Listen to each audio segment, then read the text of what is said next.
আমার প্রশ্ন হলো, আমার বউ আমাকে দাড়ি চুল স্টাইল করে কাটতে বলে, আমি এখন কি করব? তাকে তালাক দিয়ে দিব না আমার জন্য করণীয় কি?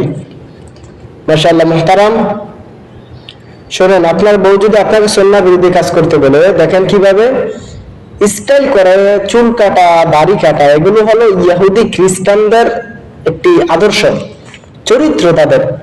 এখন আপনার স্ত্রী যখন আপনাকে বলতেছে ইহুদিদের চালচলন গ্রহণ করার জন্য রাসূলের সুন্নাহকে ছেড়ে দিয়ে, আল্লাহ হাবিব সাল্লাল্লাহু আলাইহি ওয়াসাল্লাম যে সুন্নাহ আমাদের জন্য রেখে গিয়েছেন, আপনি কিভাবে চুল কাটবেন, কিভাবে দাড়ি কাটবেন, কিভাবে গোফগুলো কাটবেন, কিভাবে হাত পায়ের নখগুলো কাটবেন, এটা আমাদের নবী আমাদের শিক্ষা দিয়ে গিয়েছেন। যখন আপনার স্ত্রী আপনাকে বললো কি স্টাইলিস্ট করে কাটার জন্য, তখন আপনি তাকে তালাক দিয়ে দিবেন। তাকে বুঝাবেন, যদি সে না বুঝে, যদি না মানে, তবে তাকে তালাক দিয়ে দিবেন। তাকে রাখার কোনো কি নেই, প্রয়োজন নেই। আরেকবার প্রশ্ন করেছেন, আমার বউ আমার মাকে কথা মানে না, আমার মায়ের কথা মানে না, এখন আমি কি করব? ভাই দেখেন, যদি আপনার বউ আপনার মায়ের কথা না মানে, তাকে প্রথম বুঝান, ভালোবাসায় বুঝান, কর্কশ ভাষায় বুঝান। যদি সে বুঝে না মানে, তখন আপনি তাকে তালাক দিয়ে দেন।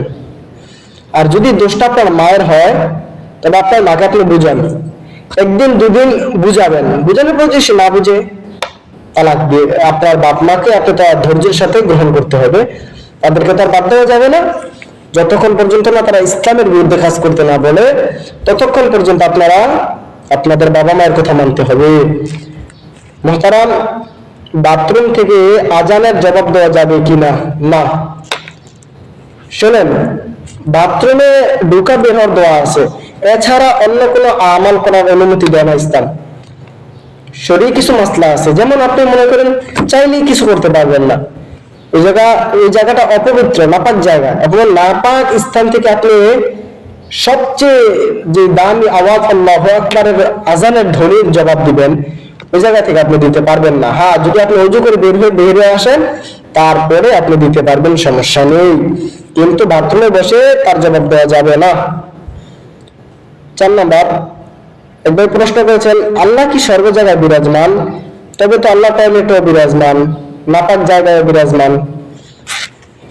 মুহতারাম, বলবো, আপনি যে প্রশ্ন করেছেন প্রশ্নটি জটিল। আমি সংক্ষেপে সুন্দরভাবে তার উদাহরণ দিয়ে বুঝিয়ে দিচ্ছি আপনাকে। মনে করেন ঘরে একটি বাতি জ্বলতেছে। এখন এই বাতির আলো দিয়ে এক লোক চুরি করতেছে, আরেক লোক তাহাজ্জুদের নামাজ পড়তেছে, আরেক লোক জিকির করতেছে, আরেক লোক বাবা মায়ের খেদমত করতেছে। আচ্ছা, এখন আপনি বলেন তো, এই বাতির আলোর কি কোনো দোষ আছে? তার দায়িত্ব কি? সর্ব জায়গায় আলো দেওয়া, কেউ চুরি করলো, কে কি করলো। এখন আমার আল্লাহ, তিনি তো হলেন রহমান রহিম, আমার আল্লাহ হলেন গফুর রহিম, বান্দার প্রতি মায়াশীল, আমার মাওলা সর্ব জায়গায় বিরাজমান। আপনি এমন একটা বিপদে পড়ছেন, ধরেন আপনি ছোট্টবেলায় আমি দেখছি, আমার এক দাদি ছিল, উনি বয়স হয়ে গিয়েছিল, তখন উনি টয়লেট, আগে তো খোলা টয়লেট ছিল, ওই জায়গায় উনি টয়লেট করতে গিয়ে পড়ে গিয়েছিল। আচ্ছা, এখন বলেন তো, সে পড়ে কি বলছে? আল্লাহ আপনি আমাকে বাঁচান। আচ্ছা, এখন যে সে ওই জায়গায় বললো, যদি আমার মামলা ওই জায়গায় না থাকে, তাহলে সে যে আল্লাহকে বললো আল্লাহ আপনি আমাকে বাঁচান, তবে কিভাবে? আল্লাহ বলেন, বান্দা আমি সর্ব জায়গায় বিরাজমান, আমি সর্ব জায়গায় বিরাজমান। এখন আপনার মনে যদি সন্দেহ থাকে আল্লাহ নাপাক জায়গায় আছে কিনা, এটা আপনার সন্দেহ করার কিচ্ছু নেই, আল্লাহ সর্ব জায়গায় বিরাজমান। রসুল নয়, আমার আল্লাহ সব জানেন, সব দেখেন, সব শুনেন, তিনি সর্ব জায়গায় আছেন। মুহতারাম, অসুস্থ অবস্থায় গোসল ফরজ হলে করণীয় কি? আপনি যদি অসুস্থ হন আর আপনার ডাক্তার যদি, বিশেষজ্ঞ ইমানদার ডাক্তার যদি আপনাকে বলে আপনি ঠান্ডা পানি ব্যবহার করার দ্বারা ক্ষতি হতে পারে, তখন আপনি কি করবেন? ব্যবহার করবেন না ঠান্ডা পানি, গরম পানি ব্যবহার করবেন। এখন যদি গরম পানিও সমস্যা হয়, যদি ডাক্তার বলে আপনি পানি ব্যবহার করতে পারবেন না, তখন আপনার জন্য তায়াম্মুম করে শেষ করে ফেলা জায়েজ আছে। হ্যাঁ, ইসলাম অসুস্থ ব্যক্তির জন্য, মুসাফির ব্যক্তিদের জন্য অনেক ছাড় দিয়েছেন, কেননা মাজুরের সাথে কোনো তুলনা নয়।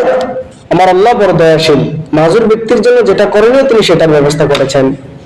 আপনি বেশি অসুস্থ হলে আপনি তায়াম্মুম করেন। আর যদি ডাক্তার বললো যে আপনি পানি ব্যবহার করিয়েন না, সে বিশেষজ্ঞ ডাক্তার না, এমনি সাধারণ একজন ডাক্তার, তবে আপনি কিন্তু চাইলেই তা করতে পারবেন না।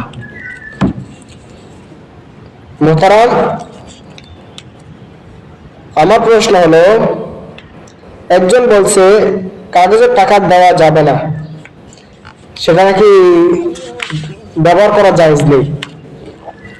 মোহতারাম, যে বলছে এটা কাজ করবেন, ওনাকে দাওয়াত দিয়ে এনে কাগজের টাকা দিয়ে এনে, যেহেতু উনি বলছে কাগজের টাকা চলবে না, আর ওনাকে কিছু 1 টাকা 2 টাকা পয়সা দিয়ে দিবেন। হ্যাঁ, কাগজটা যেহেতু চলবেই না। মনে রাখবেন, সময় সাময়িক কিছু মাসআলা আছে যেটা জায়েজ হয়ে যায়। যেমন চিংড়ি মাছ খাওয়া মাকরুহ, কিন্তু এখন খেতে খেতে মানুষ এটা এখন খাওয়া জায়েজ আছে। কথাটা বুঝেন নাই? আপনি চাইলে মন করে একটা ফতোয়া দিয়ে ফেললেন, তা হবে না। আপনাকে জানতে হবে, ইসলাম কিছু পয়েন্ট দিয়ে দিয়েছে, উসুল দিয়ে দিয়েছে। এখন আপনি উসুল না বুঝেন, কোন রকম বাংলা চটি বই পড়ে ফতোয়া দেন, তবে হবে না। আগে আপনাকে জানতে হবে, বুঝতে হবে, তারপর একটি মাসআলার জবাব দিতে হবে। কারণ আপনার চাইলেই দেওয়া সম্ভব না একটা জিনিস। হ্যাঁ, ইনশাআল্লাহ এটাই বাস্তবতা, এবং বুঝতে হবে, মানতে হবে, তারপর আপনি একটা জবাব দিবেন, তাহলে ঠিক আছে। হ্যাঁ।